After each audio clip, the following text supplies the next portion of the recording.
But mid this world, these hearts that answered her call, none could stand up, her equal and her mate. The section starts with but mid this world. It has the connection with the previous description. Savitri is described in various ways as an intolerant force, as someone to whom the hearts of men is constantly drawn. Her glory and grace, it is that which had enslaved the souls of men. They were enamored by her, they were angry with her, they could not bear the pressure of her force, they blamed her for a tyranny they loved. So they were attracted towards her, yet they could not be close to her. That is why we have here but. But made this world. Now this is a big commentary also. Made this world. Our world is there. When the divine comes, we are not ready to approach the divine, go close to the divine. The mother is there, but we do not go close to her. Therefore, this is a big commentary. This world, this is what it is. Our world of flesh, of mental ideas, conceptions, thoughts, our physical inertia, physical incapacity, all these things are summarized in that phrase, this world. And it is that from this world nobody comes forward and becomes closer, gets closer to the divine presence which is there. But made this world, these hearts that answered her call, none could stand up, her equal and her mate. Now this is of course a big demand. Her equal and her mate. Maybe perhaps we might see her divinity, we might get attracted towards her, we might become her disciples, her devotees, but to be her equal and her mate, that is impossible. That is impossible. She is too divine for human to be her equal. Stand up her equal and her mate. Well, this is a fact, and it is not a hope also. It is a statement in the sense that the poet is preparing the necessary background to take the story forward. Savitri has grown up into full maidenhood and she has to find her mate, but there is nobody here to match her. Therefore, the poet is preparing us psychologically about the problem which is arising because of the greatness of Savitri. None could stand up, her equal and her mate. In vain she stooped to equal them with her heights. Yes, Savitri has come all the way down from the divine realms. She has stooped down here. She had accepted mortal birth. She has accepted all the limitations of human life. Everything is there, but there is none who can rise to her stature. In vain she stooped to equal them. She is trying, she wants them to get up and climb to her heights, to her greatness. Too pure that hair was for small souls to breathe. Yeah, we are really small souls. And the air is too pure for the souls to breathe. That air, too pure that air was for small souls to breathe. Yes, the spiritual ambience, the spiritual radiance, the spiritual atmosphere, we kind of get suffocated with that. We cannot breathe that air. In fact, that is what also happens on a physical plane. When you start climbing up to higher altitudes, then the breathing becomes difficult. Too pure that air was for small souls to breathe. So that is the nature of Savitri, the purity, her nature. And that also means that by reflection, in contrast, we are not pure enough. We are full of turbidity, mud, ugliness. All those things are there in us. And with that kind of turbidity, ugliness, mud, how can we approach one who is pure? These calm cells to raise to her own wide breadths, her heart desired. Yes, that is the desire of her heart. My colleagues, my friends, my peers, my playmates, I want all of them to become equal to me. That is her desire. But they cannot breathe that air. These comrade cells to raise to her own wide breadths, her heart desired, and fill with her own power. This is what she wants, to give all her power, pour all her power into their souls. That, why? Why pour that power? Why raise them up to her kind? Because that a diviner force might enter life. That is the whole purpose of her work. The whole idea of raising mankind, human nature, mortal race is to see that the diviner force enters into it, enters into life. It is the divine force we should work here. A breath of Godhead, greaten human time. We are moving in small sections of time that should become wide. That should move swiftly, rapidly, without any obstacle in between. That should be the moment of time. And that is her desire. That is what she has come here to do. But she finds that people are not ready. That a diviner force might enter life. In other words, this is of course not immediately what is described in terms of the actions of Savitri or by her words. This is the poet's reading of that girl who is standing in front of him. He is seeing that girl in front of him and he is describing the nature of that girl, that she is a force who has entered into life to greaten life. Although she leaned down to their littleness, covering their lives with a strong, passionate hand, and knew by sympathy their needs and wants, and dived in the shallow depths of their lives, and met and shared their heartbeats of grief and joy. That is what she has come. She has taken the human birth. Human birth means she has accepted the joys and the grief of human life and met and shared their heartbeats of grief and joy. The mother comes here into ignorance. She goes through ignorance. That does not mean that she is ignorant.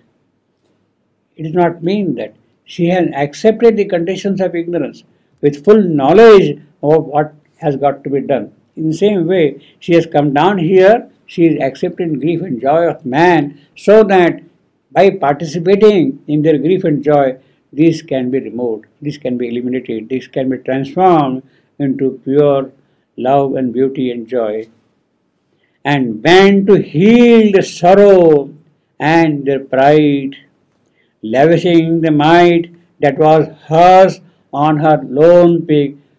Yes, she was standing high above this entire creation on the lofty summit of this creation. She has come down from there, and it is from there she is pouring, she is lavishing all her greatness is the human race, lavishing the might that was hers on her lone peak. Now he says that was hers, was hers.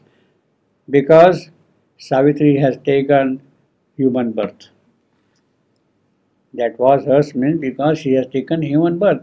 She has therefore certain human limitations, yet she has the power, she has the capacity, she has the resources to bring down that force, that might, and let it work in the human creation. Lavishing the might that was hers on her lone peak to lift to it their aspirations cry. And though she drew the souls into her vast and surrounded with the silence of her deeps, and held as a great mother holds her own, only her earthly surface bore their charge, and mixes fire with their mortality. That is what Savitri, her greater self lived soul unclaimed within. She is participating in human nature. She is participating in the process of ignorance, in the process of mortality. Yet she can remain away from them, aloof from them, unaffected by them. Her greater self lived soul alone of its own, although she is participating in human ignorance and human stupidity also, if you like, everything, you see, unclaimed within, oftener in dumb nature's stir and peace. A nearness she stood, a nearness she could feel serenely one. So with this entire creation, she had kind of an identity. She could feel the oneness with every living creature. Oftener in dumb nature stir and peace, trees, flowers, plants, animals, beasts, men, in all of them she could feel a kind of a nearness, she could feel serenely one. The force in her drew us subhuman brutes. So all those great creatures which are lying in her subconscient, it is they, she could pull them out. The force that is in her, it is they who could come out. The force in her drew us subhuman brutes, and to her spirit's large and free delight, she joined the ardent youth, magnificent lives of animal and bird and flower and tree. She joined the ardent youth. So the human nature, she is pulling them out to give light to them so that they can enter into magnificent life. She joined the ardent youth, magnificent life of animal and bird and flower and tree. Now the beauty of this line is all are singular. He doesn't say animals, he doesn't say birds, he doesn't say flowers, he doesn't say trees. That is the poetic technique. That is only a master poet can do that kind of a thing. Otherwise, an ordinary poet would have said of animals and birds and flowers and trees. You know how flat it becomes the line the moment you make it plural. You see, the change is there, the difference is there at once. So that is what the master technician would do, a poet would do, you see. She joined the ardent youth, magnificent life. You see, life is a plural, but here of animal and bird and flower and tree, you see. It gives a certain kind of beat, rhythm also, whole line, you see. And what it means that when it says of animal and bird and flower and tree, when you say tree, it means he is not pinpointing at a particular tree. It is entire tree creation. It is entire animal creation. It is entire blossoming creation. Flower is a symbol of the entire blossoming creation in that sense, you see. So therefore he doesn't see that is if you say trees and flowers, it means that you are counting and numbering them. No, the entirety will get lost in see. She joined the ardent youth, magnificent hues of lives of animal and bird and flower and tree. They answer to her with a simple heart. That's not bad. That's not bad, I will say. You see, with simple heart, with their own psychic response, they are able to at least reciprocate something, give something back to her. They answer to her with a simple heart. In man, a dim, disturbing, somewhat lives. Now that is the contrast. See, in the case of the animal and bird and flower and tree, he doesn't say man. You see, he has skipped that man. Man, he has reserved for something else here, you see. Because these people, these creatures, animals, they respond spontaneously to something which is coming from the higher or nobler world, you see. They got a kind of a spontaneous response, you see. But in the case of man, what happens? In man, a dim, disturbing, somewhat lives. Now, this is the beauty again of poetry. He is using disturbing as a noun. Disturbing is an adjective generally, but Shevendu is using here as a noun. In man, a dim, disturbing, somewhat lives. You see, we feel uneasy. We start arguing, quarreling, talking of this and that keeps on constant. Animal, their response is spontaneous. We will weigh pros and cons, left and right. I'm in two minds, I'm in three minds. We keep on talking like that, and we constantly keep on disturbing. Therefore, that dim disturbing is there at the mental level. The mental being has that character, which is not there at all in the lower creation. The flowers, they spontaneously respond. But man, he will say, yes, is she really the divine? He'll start asking questions. Is she really the great? You see. In man, a dim, disturbing, somewhat lives. Is there always, you see. It knows but turns away from the divine light. See, this is what the spirit is ready, but not the flesh. This is what we say. This is common saying, no? It knows but turns away from divine light. This is man's character. Preferring the dark ignorance of the fall. It turns away from divine light and it feels happy to remain in the darkness of ignorance. In the dark cave, instead of well-lit palace, man feels happy to live in an ill-lit cave. In man, a dim, disturbing, somewhat live. It knows but turns away from divine light. You see, he is using capital L, the highest light possible, preferring the dark ignorance of the fall among the many. So this is what he is trying to tell you. Well, he is not trying, he is telling you straight away that, look, Savitri has comrades, she has got friends, she has got playmates, everybody. But when it comes to the mental man being, then he is unsteady. He keeps on arguing. He is not sure of what is required. He turns away from the divine light. And therefore, again, that will be a problem for Savitri as a girl who has to get married, you see. Among the many who came drawn to her, yes, the princes, the kings, all the hero warriors of different countries and lands, they did approach Savitri claiming her hand. But the moment they saw that figure there, they sort of got repelled. They were thrown back and they went away to the kingdom.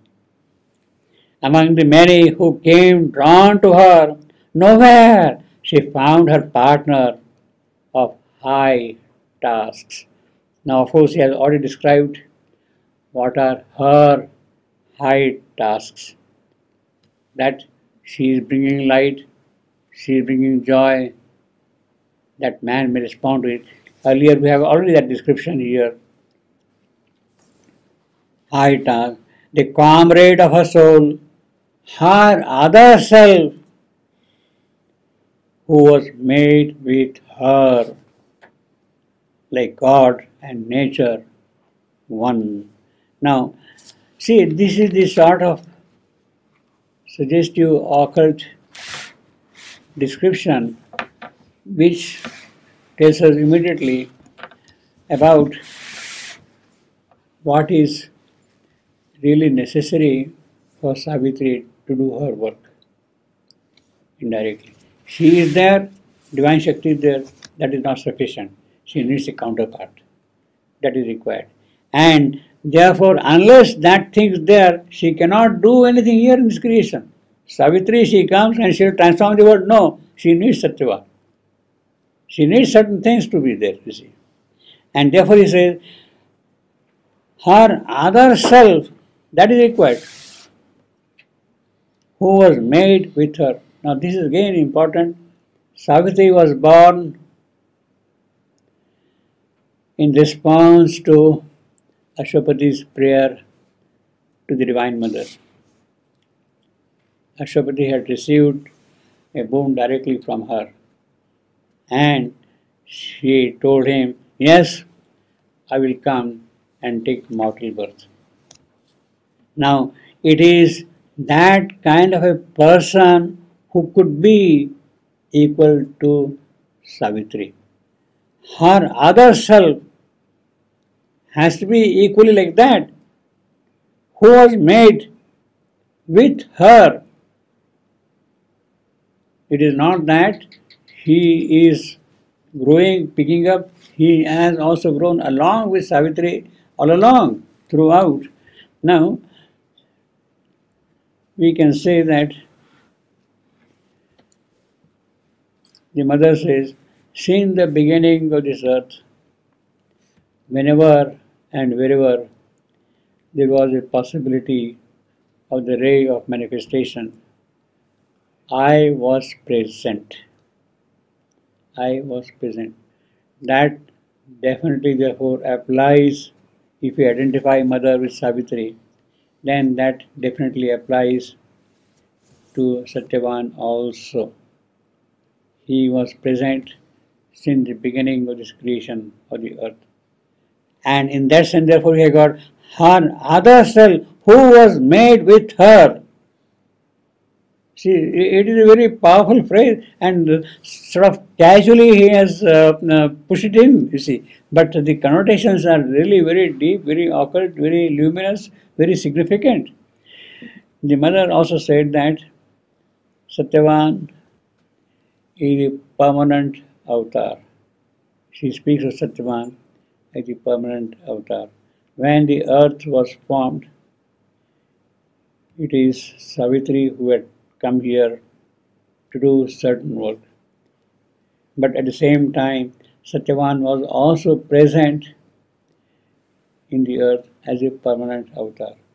And therefore, that is her self.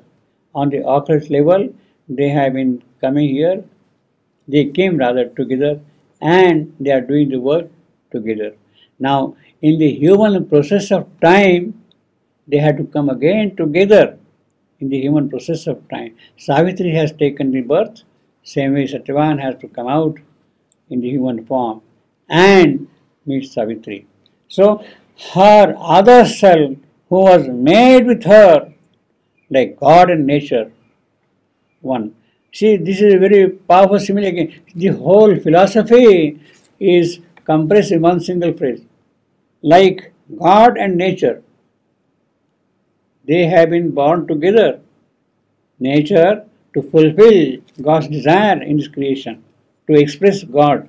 And God wants Himself to express in nature. They have been together. In the same manner, Satyavan and Savitri, or her other self and she, they have been together. So the simile immediately takes you to a different metaphysical level also. That is the power of poetry. That is what we have in Savitri. If Shebendhu were to write in prose on these two lines, her other self who was made with her, like God and nature, then he would write a long chapter in the life divine, running into 30, 40 pages, you see.